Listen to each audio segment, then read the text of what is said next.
Okay, well, how's it going today? It's going okay. How's your last week been?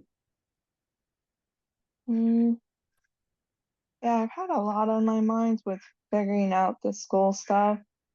Yeah, and I had a little bit of a break from that yesterday, thankfully. Um, so yeah, just lots of things I have to do eventually. Yeah, that must be kind of a big burden thinking about getting a second bachelor's, trying to think about what to do for career things. Yeah, so yeah, it's like a lot of stuff just weighing down Do you on my regret mind. majoring in psychology? Mm, yeah, maybe I would have made that a minor or something. Um, I guess I don't necessarily regret like what I've done so far with the job. Um, so You help a lot of people working in mental health. It's just kind of hard. yeah, yeah. So yeah, I don't regret everything, but yeah, I just think I was too young at the time to know what I wanted. Yeah. Yeah, at least it used to be. I don't know if it still is, but in England, it was normal to take a gap year between high school and college, and that seems like a really good idea. Yeah, Allow yourself to mature a little bit before you make life decisions with lifelong consequences. yeah. I wish I would have done something like that. Um, but yeah, I just was kind of funneled into college since that was the emphasis a lot, and I Yeah, it just was tends to too be. immature. Yeah, it is an industry, and it's part of our values. Do you think college is a good place for education? Uh, and not in the current state. Do you think it ever was? Mm,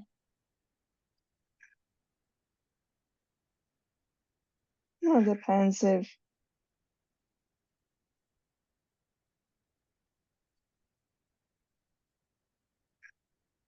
it depends on the people there. Because it could just be a place where you just get a piece of paper saying you studied something, and or it could be a place where you're actually like where your kind of soul is kind of fed in a way, like with like with more wisdom and like What do kind you? of How do you? challenges to your worldview and things What like can that. feed your soul? I would say maybe having like dialogue there that's actually meaningful, like those kinds of opportunities.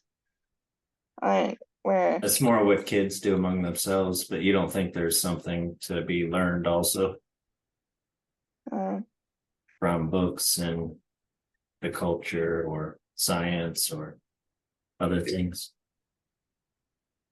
yeah, I think it can, but just a lot of people aren't coming there with that kind of mindset. Uh, Yeah. Do you Like think that there is like a consumer kind of mindset? yeah, so kind of utilitarian, like we're just there to, get these things done, and we're not maybe so focused on kind of feeding the mind and soul in a way.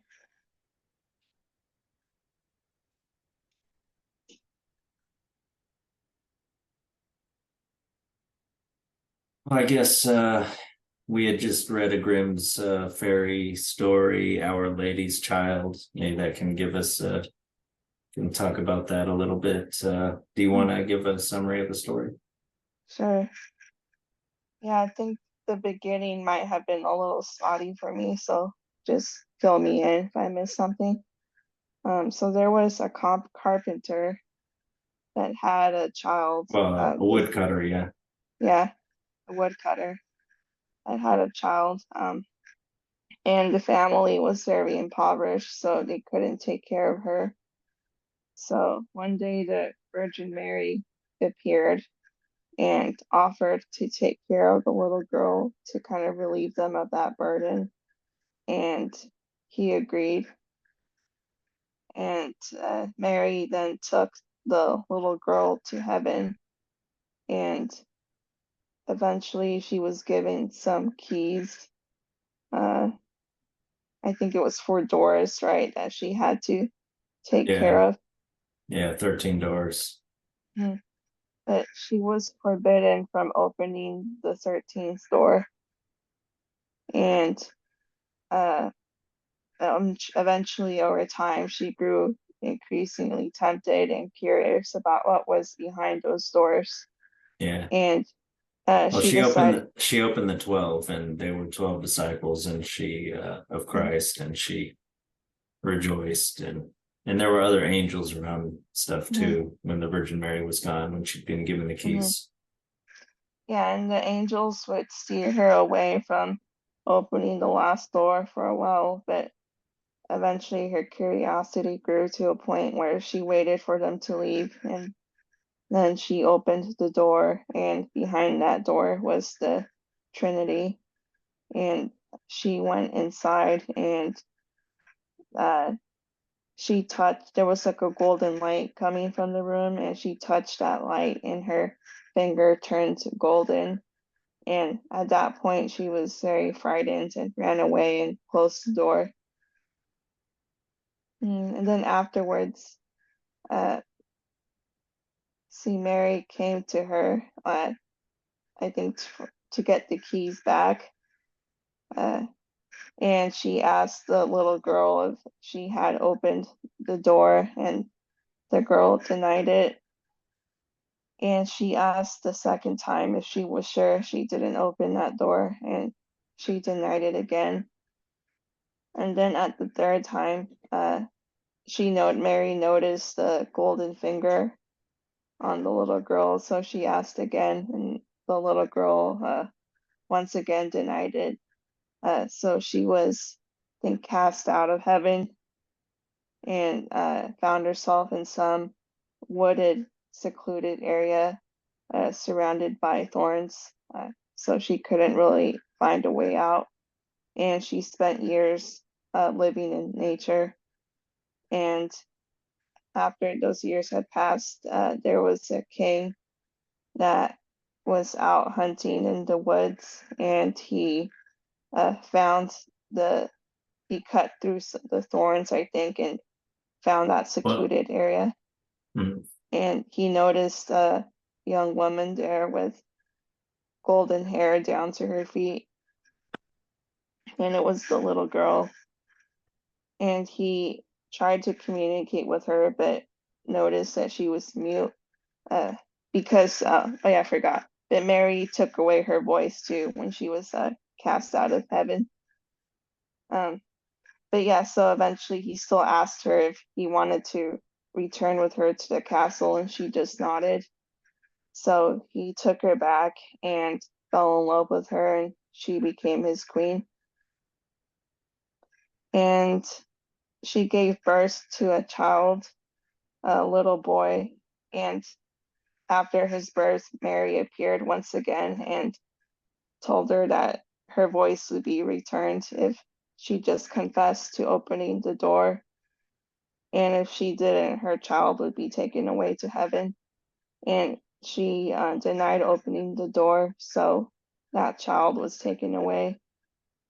And I think the people like in the kingdom were started to accuse her of doing something to the child, but the king yeah, kind of she was prevent. accused of being a man eater. Mhm. Yeah, the king kind of shut down those criticisms, and he still loved her. He didn't believe any of that. And then the next year, she got pregnant again with a second child and gave birth to another boy. So Mary appeared once again and said that her voice would be restored and her first child returned if she confessed this time to opening the forbidden door, Yeah. and she once again refused. So that Yeah, it second happened child, 3 times. There was two sons and a daughter. mhm, And then yeah, the voices of the people and the king's counselors got so loud that eventually they decided to burn her at the stake. And only then did it said the text said her heart melted, and then mm, she was, thought like, if only I could confess to Mary. And then she had a voice, and her voice confessed to Mary, and then like it rained down, put out the fire, and mm, then gave her 3 children, mm. and then granted her happiness the rest of her life.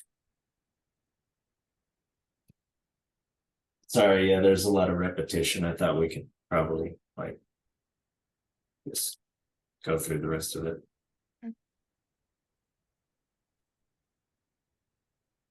What do you think of that story?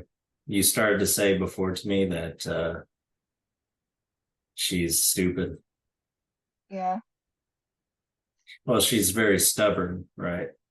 Mm, Like she's prideful. I wonder why she's so prideful. I don't know if you told these details, but when she was a little girl, the reason she got kicked out of heaven was because Mary saw 3 signs of her having lied and gave her 3 chances to tell the truth. And only mm, after she wouldn't, Mary sent her down to earth, mm, to a kind of Garden of Eden that was like a walled off place with a tree and with her naked and stuff like mm, that, like Eve. Um, but yeah, Mary had asked her, and had first felt her heart beating really fast, and then had seen her finger, and then I don't remember what. But I think there was 3 signs.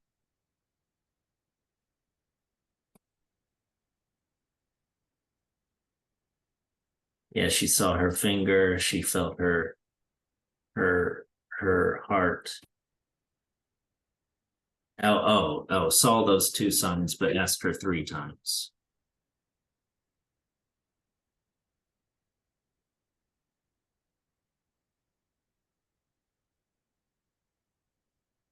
I don't know. On some level, in some ways, just it's just a simple story about repentance, about how no matter how many times you do wrong or you sin, you can still be forgiven if you will mhm, just confess. It's like a story about really strongly showing you how someone's life can be completely ruined, and even they can be killed if they don't repent or if they don't confess. But then if they do, then all is forgiven.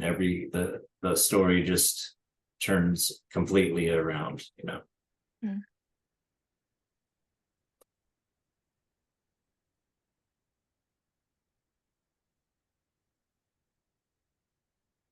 There's a lot of trees. Her parents live on the edge of a wood. Her father's a woodcutter. mhm, She's being burned at the stake. There's also a tree is sort of like a connection between earth and heaven.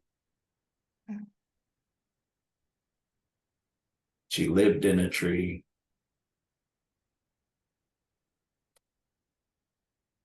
There's a very permeable connection between heaven and earth there. Virgin Mary mm, comes down, visits her father, comes down at the end of the story to give her back her children, uh, comes to her when she after soon after she has each of her children and takes the children. It's this very uh, little boundary between heaven and earth, that story. mm,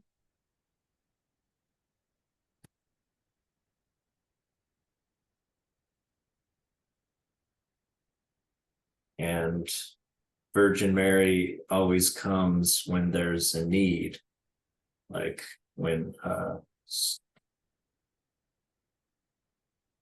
the woodcutter and his wife need help Virgin Mary comes.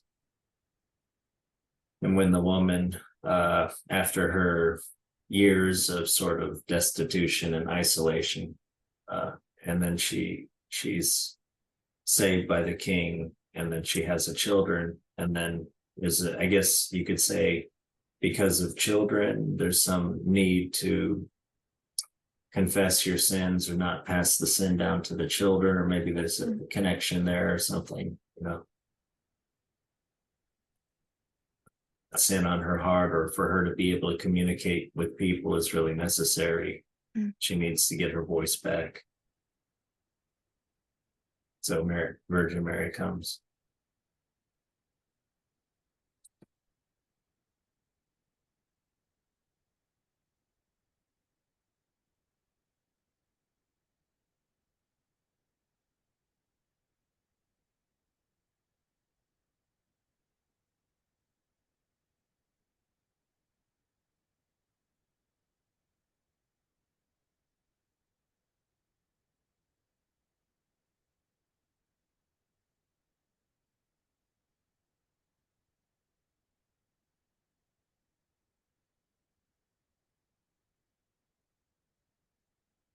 Yeah, and I was just thinking of Lucifer with the way she was just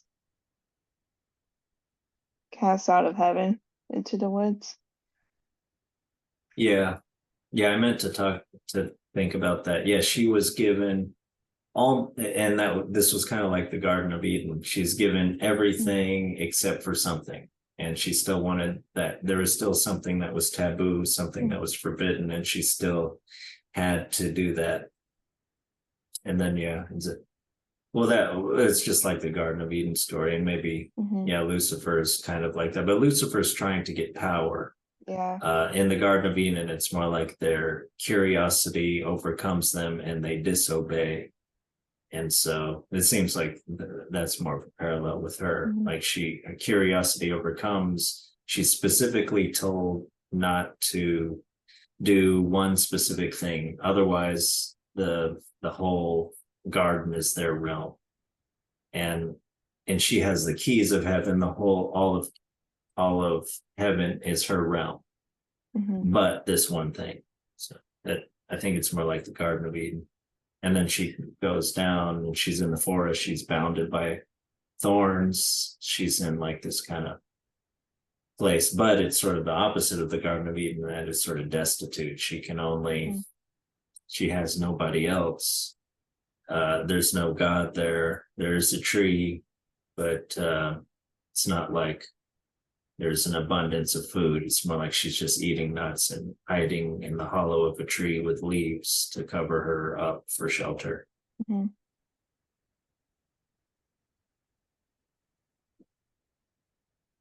It's interesting that what I did want to bring up is the idea of taboo, of something forbidden. I mean, I think that seems particularly relevant to modern people. Like, it particularly stands out to me. Like, why do these stories need to have something forbidden? Because we tend to want to sort of think nothing is forbidden. You can do whatever you want, be whatever you want, do whatever you want. We sometimes balk at the idea that we can't do whatever we want, within etiquette or certain norms or something. Why do you think there needs to be something forbidden there? I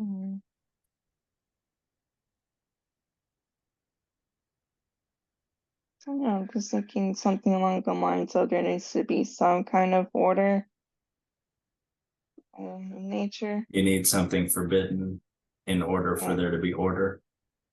Yeah, and that having having things kind of be a free for all kind of disrupts nature in a way.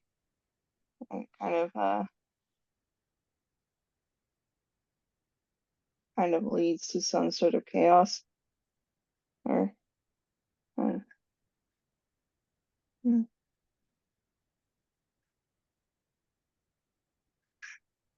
mean, there certainly should be forbidden things in life, right? Maybe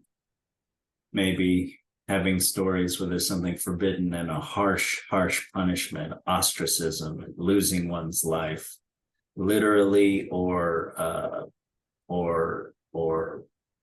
just the track, the life that one is leading, uh has to be there in a story, can kind of maybe, keep people from doing those forbidden things in real life, like something that they lust after, greed, stealing, stuff like that.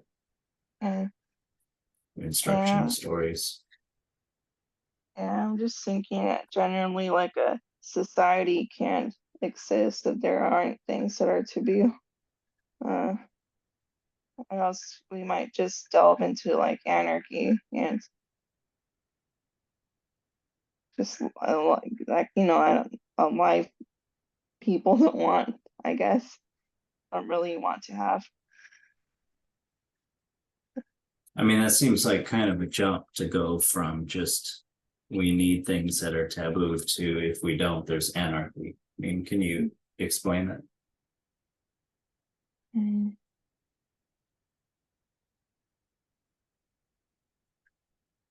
Like I'm thinking in a society there's kind of unspoken agreements to kind of keep things functioning, and then if you kind of dissipate taboos, then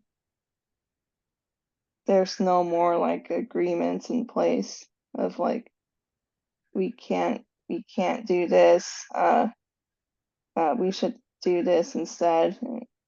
And then if there isn't like people on the same page and kind of doing whatever they want, then it's So really you think hard in to these kind of have stories, a society. you think in these stories, the taboo thing is like the archetype of anything that you want, but you can't have. And it doesn't matter what it is in some way. It doesn't matter if it's not knowledge of good and evil, or if it's knowledge of God. I mean, I think there must be something to that too, but you're saying that structurally, it's the meaning of it is this is the thing that you want, but you're not allowed to have. And the story is kind of a training for that. And we have to have like a something that we want that we can't have. And we have to have maybe some kind of deep understanding that there will be those things in life. And that if we don't have those things, we will tend to go for whatever we want. And then that will result in anarchy because unrestrained desire on all sides is a war of all against all. Yeah, that's a deeper way of saying it, but yeah, I have. Yeah, I didn't think about that. Yeah, structurally, it is clear in both the Garden of Eden and in this story, the thing forbidden may I wonder why is it forbidden? But then if you think of so I'm wondering about it from the perspective of the authority, but maybe the answer is more it's forbidden because that we need training, we need an understanding, we need a schema in our mind of the forbidden thing and not getting it, and maybe some kind of strong uh dissuasion from taking it, sort of being okay with the fact that something is forbidden, so that when I see a person or an activity or a piece of property or an idea even that is tempting, I already have some of the experience of resisting the temptation.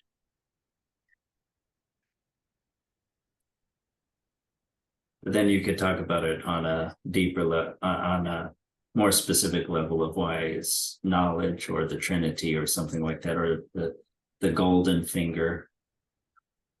I don't know any of that stuff. appeal to you? Or any of that stuff?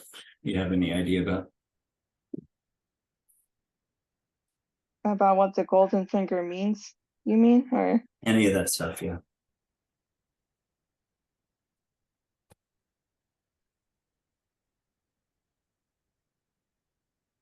I would say I think the golden finger just maybe uh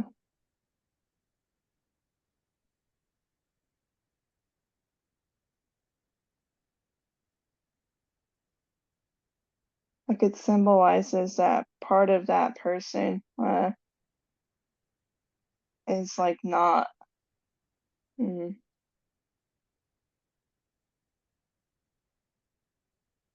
like that person is kind of straying, I guess,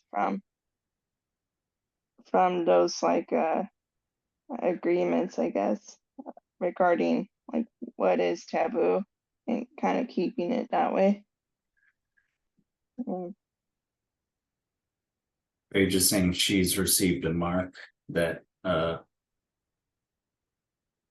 show that she has uh done something forbidden? yeah, I guess yeah, so pretty much. But I'm not sure what. Yeah, I don't know how. I'm sure there's more meaning we could assign to it, but I don't really have ideas.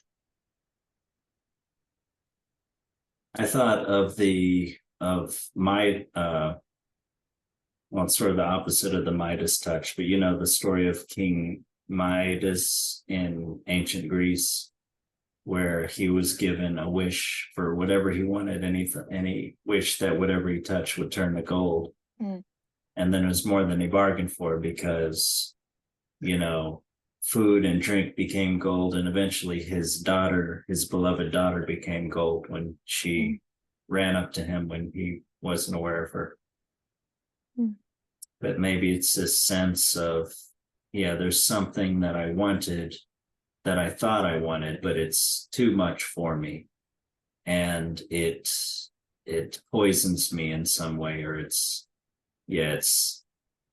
yeah, too much for me. So maybe that shows that it's like even though the Trinity is a good thing, it's too much for human beings. I always thought it's interesting that in the Bible, if you see God, you die. mm. Yeah, I guess she saw something we can't understand and aren't supposed to. And Yeah, it's overwhelming. It's to the point of where it's bad for you. mm, It's too much of a good thing. Too much of a good too much for you right now of a good thing.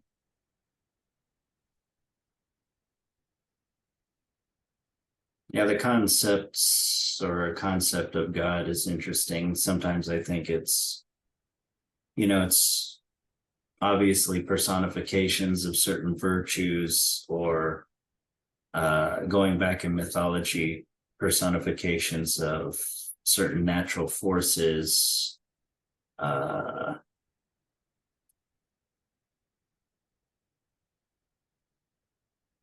yeah, or yeah, I think that's the simplest conception of God or gods is personification of X. It's something that's like a human being in some ways, but not like a human being in other ways. That is just very, very powerful. It's whatever is in a human being or in nature, uh, made into like the supernatural being. mm, But in the Christian conception of God and Judeo-Christian Islamic kind of conception, it seems like, I mean, God, like in in the Bible, God makes the world, God predates the world, makes the world, makes the human world. At first, that's like in Eden, that's like this natural paradise where there's no suffering, but there's no there's innocence, there's no knowledge. But then once they get knowledge of good and evil, it's interesting that they have to do evil in a way. They have to get into contact with evil, which is about persuasion and about temptation. Because before that, maybe you could assume that except for Adam being lonely without Eve, he was contented. And then he was with Eve, and then he was pretty contented. But I wonder if he was really contented, if there had been no serpent, that there would still be something to tempt him. Eventually he'd, like, maybe after a few years, he'd get kind of bored, right? Begin to want something. It reminds me of the Republic too, where Plato's Republic, where in the first city that they make, like, kind of all the needs are provided for, but it's sort of not enough. It's sort of like boring.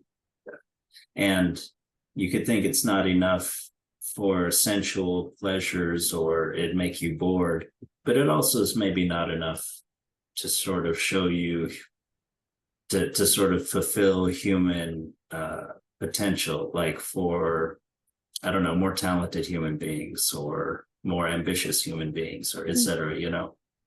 Ambition, I don't know, I don't think that's very good necessarily, but for, people who want more knowledge or want something more out of life, that kind of life for them is pretty unsatisfying. And also, I think for human beings, like, we wouldn't want to live in Eden where everything is provided for, but everything is simple. There's no art. Literally, art is what is made by humans, and there's nothing made. There's no need to make anything.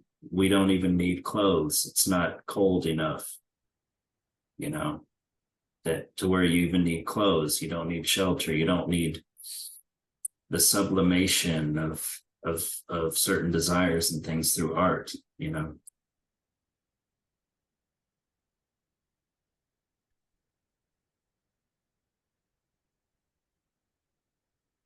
But anyway, I was talking about the idea of God and what is connected with God, and getting kicked out of the Garden of Eden is knowledge of good and evil. That's the tree that they eat from, right? The one of the two trees, I didn't mention that before, but there are two trees that they're forbidden from eating from: the tree of the knowledge of good and evil and the tree of everlasting life, right?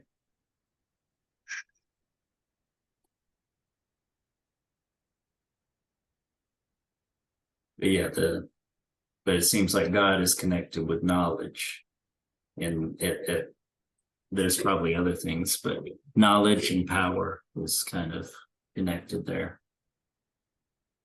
But there's this forbidden knowledge that we're not supposed to have. Then again, aren't we supposed to have it? We just can't have it in a state of innocence, I guess. Once you have knowledge of good and evil, then you're in the world of suffering and toil and competition and all that.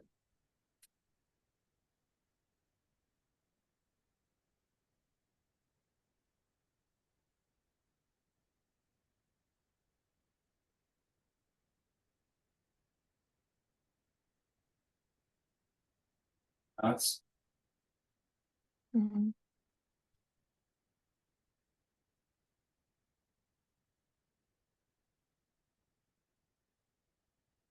Yeah, I just had another thought that maybe when she opened that door, she kind of wanted to go beyond her limitations as a human being, and maybe in a way kind of closer to God. But of course she couldn't do that, or wasn't Yeah. supposed to. On the one hand, she's being disobedient. On the other hand, maybe that's she wants to grow in some way. It's not just about desire or Mhm. same age. Yeah, maybe desire should be sublimated to something higher. Like if we just Right. apply this to real life, you know.